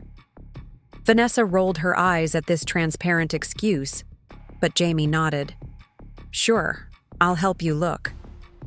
Once in our bedroom with the door closed, I wasted no time. "Your father was here," I repeated urgently. "And what he told me changes everything." Jamie sat heavily on the edge of our bed. "What did he say?" "It's not just what he said," I explained, unlocking my phone. "It's what he showed me and what we found in your mother's Samsonite."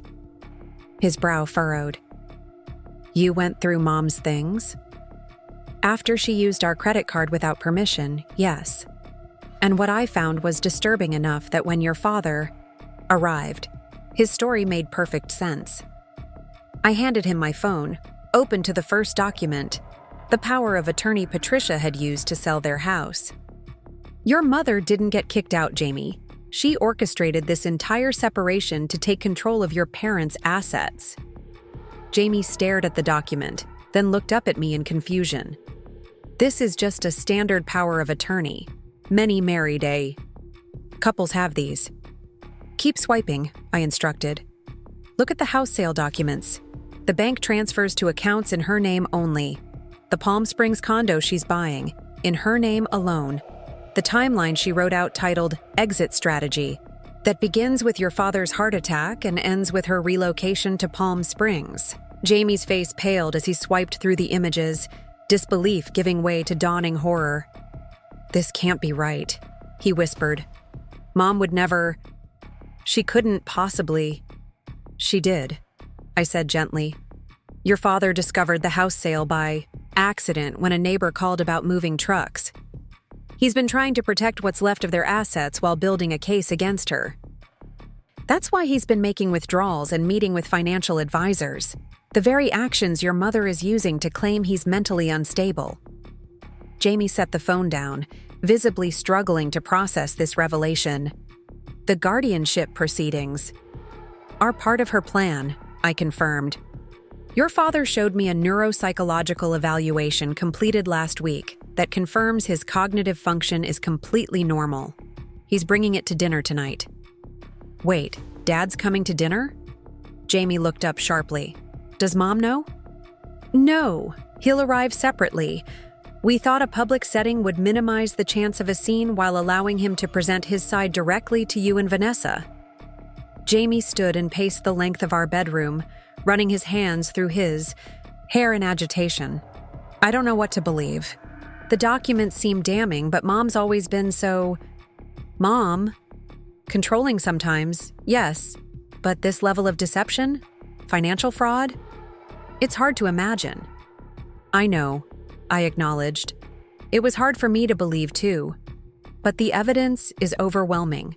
Jamie, your mother has been systematically diverting funds since your father's heart attack.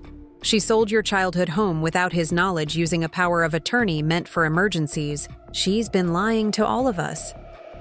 He stopped pacing and faced me, conflict evident in his expression. What about the documents Vanessa brought? The evidence of Dad's supposed erratic behavior? Carefully selected and presented to create a false narrative, I explained. Your father's unusual withdrawals were attempts to safeguard remaining funds. The questionable investments were meetings with his attorney and financial advisor after he discovered what your mother had done. She's reframed his protective actions as signs of mental instability. Jamie sat back down, the weight of this revelation visibly crushing him. I want to talk to Dad directly, hear his side without Mom or Vanessa present. That's exactly what he wants too, I said, relief washing over me. He should be at the restaurant around 7:15. We're supposed to be there at 7 tars. And Vanessa? Jamie asked. She's completely convinced of Mom's version. She won't be receptive to contradictory evidence, especially coming from you. The implied slight stung, but I pushed past it. That's why your father is bringing his medical evaluation and additional financial records. The evidence has to speak for itself. A sharp knock at our bedroom door made us both jump. Jamie? Sarah? Vanessa's voice, impatient and suspicious. Mom's ready to leave early. She wants to stop by the pharmacy before dinner. Jamie looked at me desperately. What do I do? How do I act normal knowing all this? Just get through. The next hour, I whispered. Keep the conversation neutral. Your father will be there soon with more evidence. He nodded, taking a deep breath to compose himself. We'll be right out, he called to Vanessa. Then, more quietly to me, I'm glad Dad came to you. Thank you for listening to him. The drive to Riverside Bistro was excruciating. Patricia sat in the front passenger seat next to Jamie, maintaining a running commentary about the elder law attorney's advice, while shooting frequent glances at me in the rearview mirror. Vanessa followed in her rental car, having insisted on driving separately, in case Mom needs to leave early. Rachel was so understanding about the situation, Patricia said, her voice calibrated to convey brave vulnerability. She's seen cases like this before. Elderly men making irrational financial decisions after health crises. The brain simply doesn't function the same way after oxygen deprivation. I bit my tongue, knowing that confronting her now would only derail our carefully laid plan. Jamie kept his responses minimal, his knuckles white on the steering wheel. The guardianship process isn't as daunting as I feared, Patricia continued, seemingly oblivious to Jamie's tension. With the documentation we've compiled and statements from his doctors about the cognitive changes, it should be relatively straightforward. Did Dad's cardiologist specifically mention cognitive issues? Jamie asked, his voice carefully neutral. Patricia hesitated almost imperceptibly. Not in those exact terms, but he noted personality changes are common after cardiac events. The financial records speak for themselves. No rational person would make such reckless decisions with their retirement savings. We arrived at the restaurant at 6:55, Vanessa pulling in right behind us.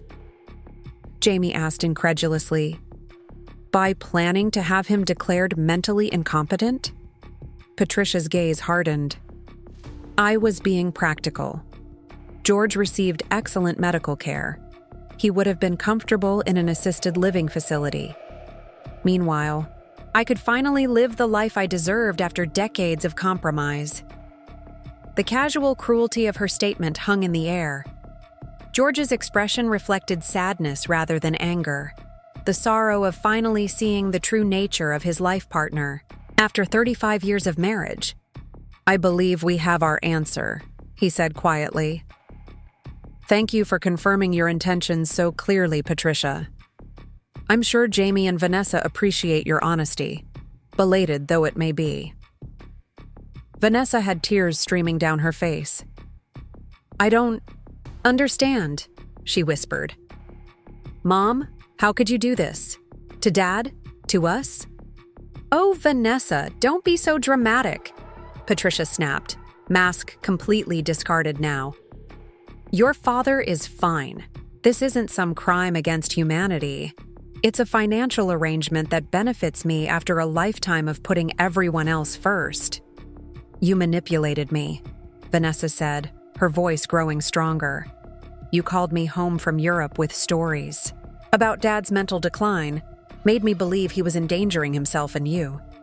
You used me to strengthen your case against him." Patricia waved dismissively. "I needed support. You've always understood me better than Jamie does." "And me?" Jamie asked, his expression stricken.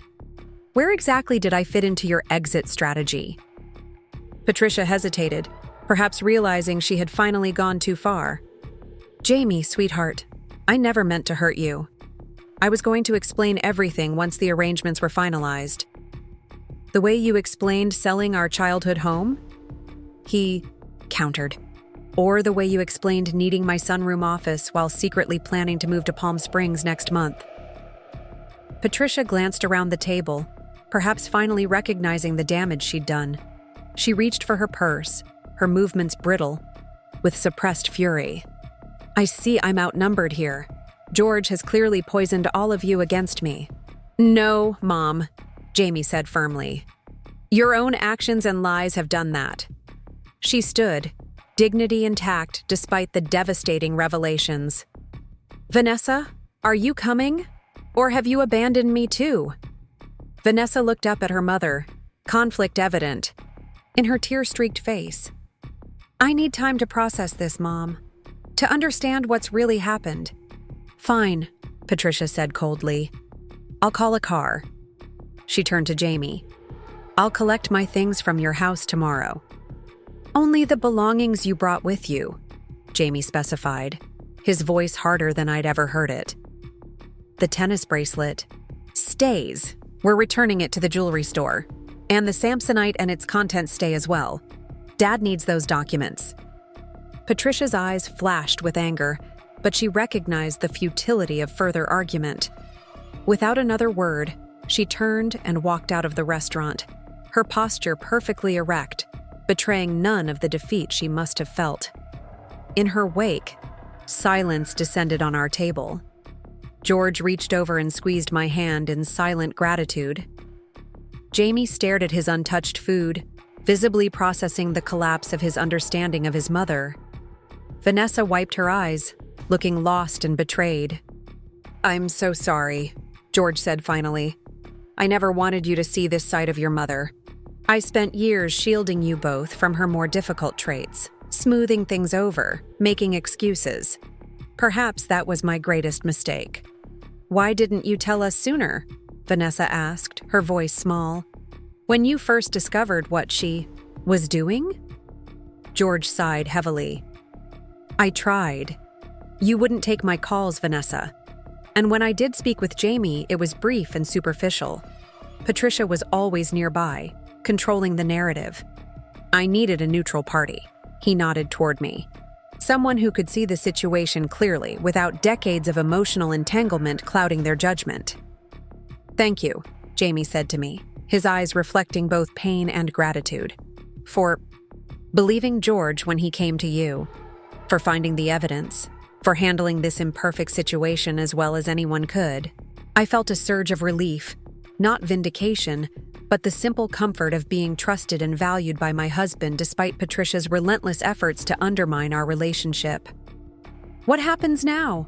Vanessa asked, looking between her father and brother.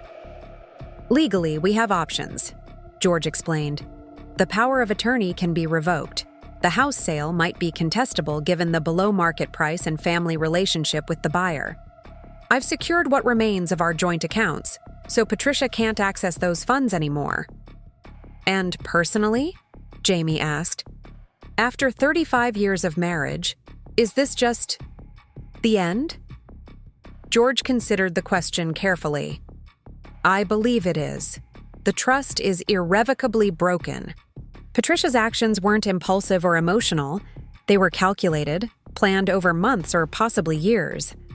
I can forgive many things, but this level of betrayal and deception isn't among them." Vanessa dabbed at her eyes with a napkin. "I feel so stupid. I believed everything she told me, never questioned a single detail." "Don't blame yourself," I said gently. "Patricia has spent a lifetime perfecting her manipulations. She knew exactly which buttons to push with each of you." "Sarah's right," George agreed. "Your mother has always been exceptionally skilled at controlling narratives. It's what made her so effective as a school administrator, and so dangerous when those skills were turned toward deception." The server approached cautiously. "Is everything all right with your meals?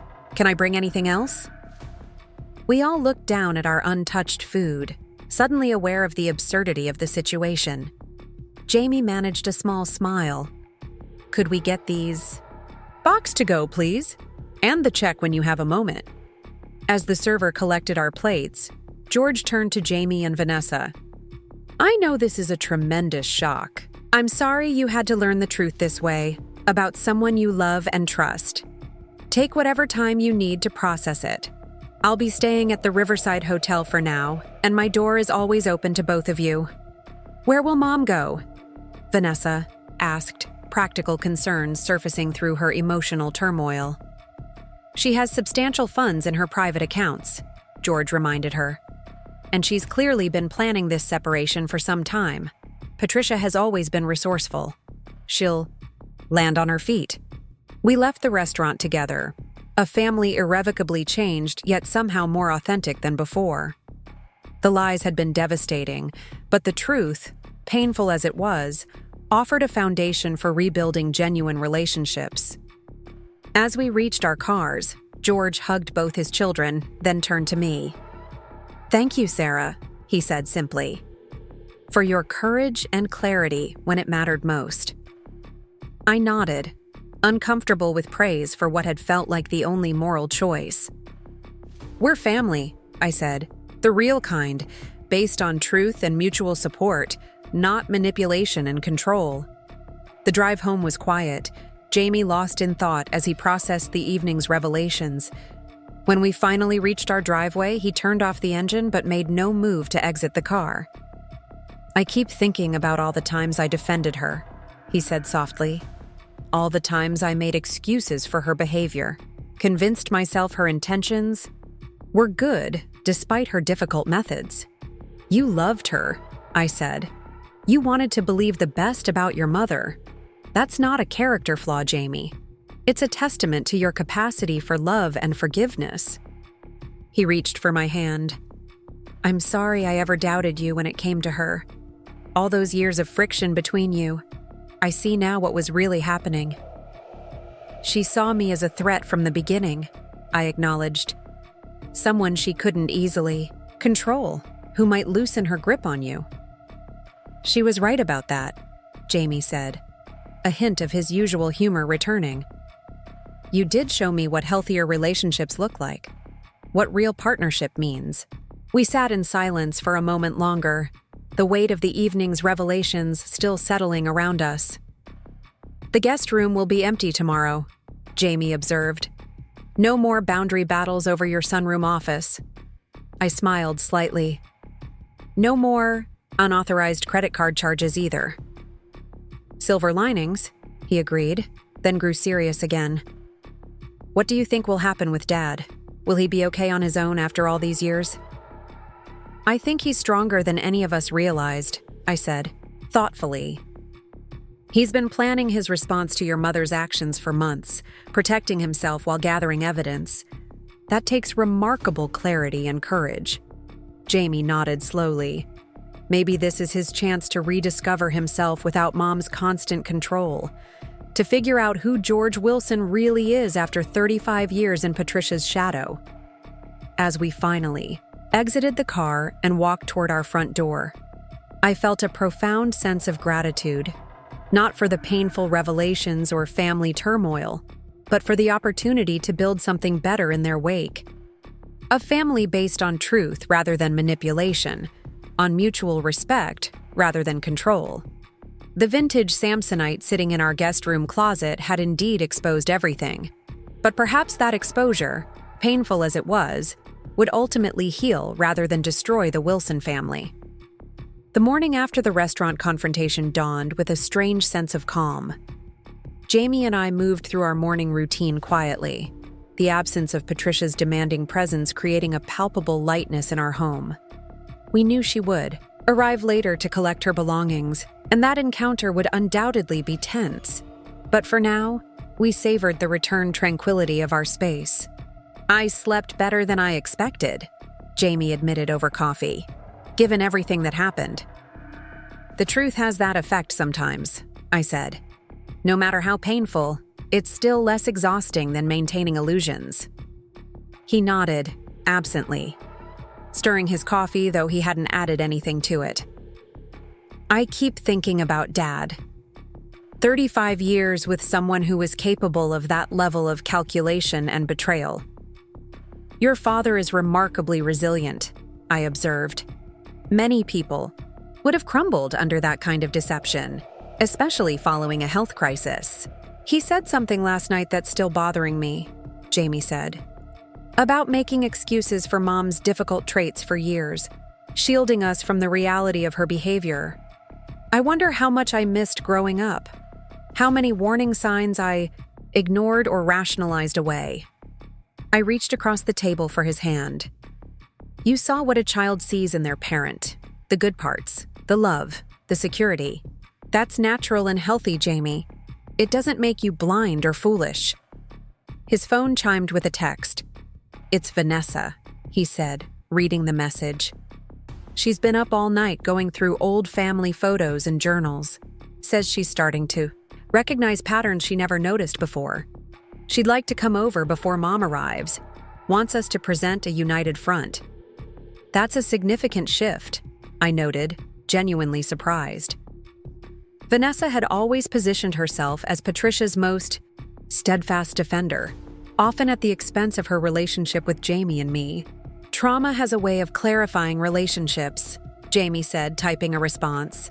She's realizing Mom used her loyalty as a weapon against the rest of us. That's a hard truth to face. An hour later, Vanessa arrived looking exhausted but determined. The brittle defensiveness that usually characterized her interactions with me was noticeably absent. "Sarah," she said as I opened the door, "I owe you an apology. Several, actually." I stepped back, momentarily stunned by this unexpected opening. "Come in," I managed, leading her to the kitchen where Jamie waited. Vanessa set her purse on the counter and faced us both. "I've been Mom's unwitting accomplice for years," she said without preamble. "Always ready to believe the worst about anyone who questioned her authority or decisions. Especially you, Sarah. I'm truly sorry." "You were loyal to your mother," I said carefully. "That's understandable." "No, it was blind loyalty," Vanessa corrected, accepting the coffee Jamie offered. "I never questioned her version of events, never considered alternative perspectives. I was so convinced of Mom's rightness that I became her echo chamber and enforcement mechanism." Jamie squeezed his sister's shoulder supportively. "We were both caught in Mom's web of manipulation, Nessa, each in our own way." Vanessa nodded, blinking back tears. "I called Dad this morning. Had a long conversation. First real one in years, honestly. He described incidents from their marriage that I'd completely misunderstood. Times when I thought he was being passive or indifferent. He was actually choosing peace over conflict. George has a quiet strength, I observed. It can look like weakness to those who value dominance and control." "Yes, exactly," Vanessa agreed, meeting my eyes directly. "I've always been more like Mom, assertive, decisive. I mistook Dad's gentler approach for weakness. Now I realize it took tremendous courage to remain kind in the face of Mom's manipulation." We spent the next hour strategizing how to handle Patricia's arrival. Vanessa had spoken with George, who suggested we photograph and document the contents of all 7 suitcases before Patricia removed them from the house. This would ensure she didn't take anything belonging to our household and would provide additional evidence for the legal proceedings George was preparing. "She's scheduled to arrive at noon," Jamie said, checking his watch. "That gives us about 2 hours to prepare." We moved methodically through the house, securing valuables and personal documents. I relocated my most important patient files from the sunroom to our bedroom as a precaution. Jamie changed all our online banking passwords and removed Patricia's authorized user status from our credit card accounts. Vanessa contacted the family attorney to arrange a meeting with George later that day. At precisely noon, the doorbell rang. Patricia stood on our porch, immaculately dressed as always, a hired car waiting in the driveway. Her expression was a carefully composed mask of dignity. "I've come for my belongings," she announced when Jamie opened the door. "This shouldn't take long." "Vanessa's here," Jamie informed her, stepping aside to allow entry but making no move to help with the luggage visible in the car. Patricia faltered slightly at this news. "Vanessa? I thought you were staying at the hotel." "I needed to be with my brother and Sarah," Vanessa replied, appearing in the hallway. "Family supports family during difficult times." The deliberate echo of Patricia's frequent refrain about family obligation wasn't lost on any of us. Patricia's lips thinned, but she maintained her composure. "How considerate," she said tightly. "Will you be helping me with my luggage, or should I ask the driver?" "We'll help," Jamie said. "But we need to document the contents of your suitcases before they leave the house. Standard procedure, I'm sure you understand." Patricia's carefully maintained facade cracked slightly. "Document? You're treating me like a common thief." "No," Vanessa corrected gently. "We're treating you like someone who used our credit card, without permission and attempted to appropriate property that wasn't yours. Those aren't accusations. They're established facts." I had never heard Vanessa speak to her mother this way, calmly stating uncomfortable truths without the emotional charge that Patricia could so easily manipulate. It seemed the night's reflection had transformed not just her understanding of past events, but her approach to present confrontations as well. Patricia looked between her children, perhaps finally recognizing that her usual tactics would no longer work. "Fine," she conceded coldly. Document whatever you like. I have nothing to hide. The process was tense but orderly. Jamie and I photographed the contents of each suitcase as Patricia packed, while Vanessa maintained a written inventory. The vintage Samsonite remained untouched in the closet. Jamie had been clear it would stay with us for George's legal proceedings. When the final suitcase was documented and closed, Patricia surveyed the three of us with an expression I couldn't quite decipher. Something between disdain and bewilderment. "I don't understand any of you," she said finally. "Everything I did was for financial security. Hardly a crime. George would have been well provided for. You're all acting as if I committed some terrible betrayal." "You did betray us, Mom," Jamie said quietly. "Not just Dad, but all of us. You lied, manipulated, and used us as pawns in your scheme. That's the betrayal, not the financial maneuvers, but the calculated deception of the people who loved and trusted you most." Patricia waved this away as if swatting an irritating insect. "Such drama. You'll see eventually that I was being practical. When the emotions settle, you'll understand." "No, Mom," Vanessa said firmly. "We won't. Because what you did wasn't practical. It was selfish and cruel. And your inability to recognize that is perhaps the saddest part of this entire situation." For a moment, something like uncertainty flickered in Patricia's eyes. The first genuine emotion I'd seen from her since the restaurant confrontation. But it vanished quickly, replaced by her familiar mask of righteous certainty. "You'll contact me when you've come to your senses," she said, addressing her children as if I weren't present. "I'll be at the Lakeside Suites until my condo is ready." With that parting statement, simultaneously an exit line and an invitation for future reconciliation on her terms, Patricia departed our home for the final time. The driver loaded her luggage, and the car pulled away, leaving the three of us, standing in the doorway with complex emotions we couldn't quite name. "Is it terrible that I feel relieved?" Jamie asked as we returned to the kitchen. "Not terrible at all," Vanessa assured him. "I feel it too, like I can breathe fully for the first time in years." Over the next few weeks, a new family dynamic emerged from the ashes of Patricia's deception. George moved from the Riverside Hotel to a small but charming apartment near the community center, where he joined a photography club and began displaying his work in local exhibitions. His quiet confidence blossomed in Patricia's absence, revealing the man who had been overshadowed for decades by his domineering wife. Vanessa extended her stay in Riverside, working remotely while reconnecting with Jamie in a healthier, more authentic way.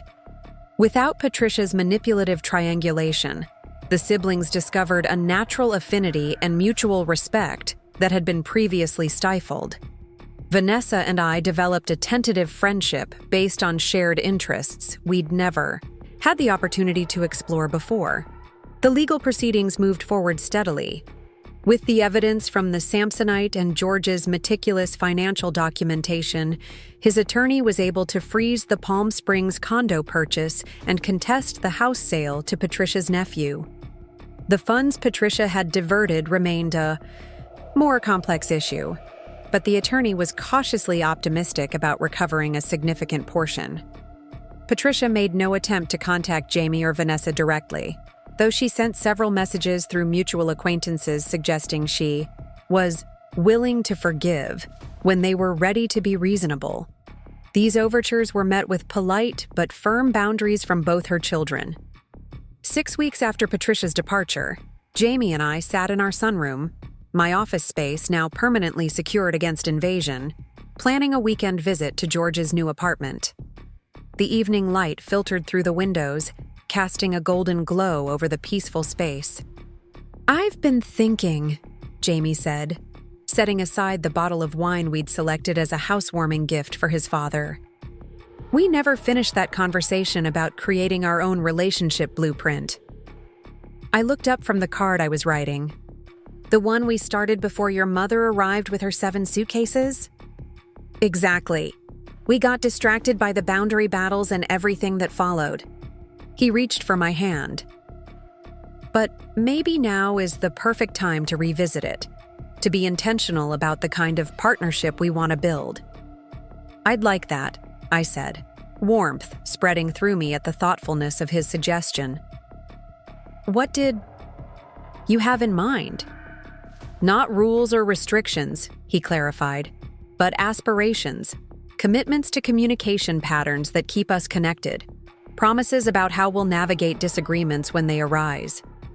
I smiled, recognizing the lessons he'd absorbed from the painful family revelations, a proactive approach rather than reactive boundaries. Yes, Jamie agreed enthusiastically. We've seen firsthand how secrets and manipulation destroy relationships. I want the opposite for us. Radical transparency, mutual support, collaborative decision-making. Those sound like excellent foundations, I said, genuinely moved by his vision. And perhaps we could add some reflective practices, regular check-ins about how we're doing, where we might be slipping into unhealthy patterns without realizing it. Jamie nodded thoughtfully. That's wise. It's so easy to normalize problematic behaviors over time, to make excuses or rationalizations until they become entrenched. We spent the next hour outlining our relationship blueprint, not as a formal contract, but as a living document of shared values and aspirations. Each point was framed positively. Not we won't manipulate each other, but we commit to honest communication even when it's uncomfortable. When we finished, Jamie looked at what we'd created with obvious satisfaction. This feels right, he said, like building a foundation for something that can last and flourish. It's a choice, I observed. Every day, in small ways and large ones, we choose what kind of relationship we want to nurture. As we prepared for bed that night, Jamie received a text from George with a photograph of his latest work, a stunning landscape captured at sunset, vibrant and alive with possibility. The accompanying message read simply, "Freedom to create is life's greatest gift. Thank you both for helping me rediscover mine." I watched as Jamie's eyes grew misty, reading his father's words. "He's going to be okay," he said, more statement than question. "Better than okay," I agreed. "He's finding himself after all these years, building a life that reflects who he truly is, not who Patricia demanded he be." Jamie set his phone aside and pulled me into a gentle embrace. "I learned something important through all this," he murmured against my hair. "The right kind of love doesn't diminish you. It expands who you are, creates space for growth and authenticity." In that quiet moment of connection, I felt profound gratitude for the painful revelations the vintage Samsonite had exposed. The suitcase had indeed contained secrets that changed everything, not just exposing Patricia's deception, but liberating George to discover his true self, allowing Jamie and Vanessa to build a healthier sibling relationship, and giving Jamie and me the opportunity to consciously craft the partnership we wanted. Some might call what I'd done, searching through Patricia's belongings, an invasion of privacy. But I'd come to believe it was an act of protection, not just for our finances and my workspace, but for the integrity of our family bonds. Sometimes, uncomfortable truths pave the way for genuine healing, creating space for relationships built on honesty rather than manipulation, on mutual respect rather than control.